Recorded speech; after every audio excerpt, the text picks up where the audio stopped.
Hello, my name is Peter Newman with your Ultimate Record Deal Tip for Independent Musicians. Today's topic, contracts. What is a contract? A contract is basically an agreement between parties. It's an agreement for a promise for an action, a promise for a promise, or a promise for an inaction.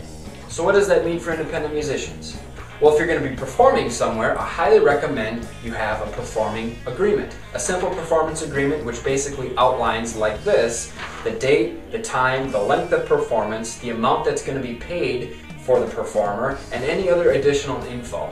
And basically just have, two spots at the bottom where the performer can sign and date and the purchaser can sign and date. And the purchaser could be a venue, or it could be a promoter, or it could be a festival or something like that. And basically at the very bare minimum you want to have something in writing to prove that you have this agreement between the two parties.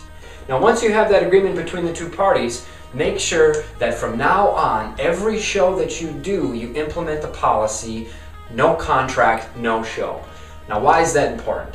Well, sometimes when there's a dispute over the amount of money that should be paid, or whether or not the time that you should be performing, if you can go back to something that's been written down, an actual physical contract, you can use it as a reference. It's very important to have a contract for each and every show, and I highly recommend implementing the policy, no contract, no show.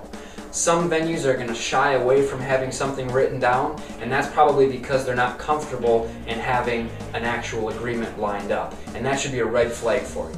So with your Ultimate Record Deal tip for today, make sure that you have contracts for each and every performance, and I highly recommend implementing the policy for your band, no contract, no show.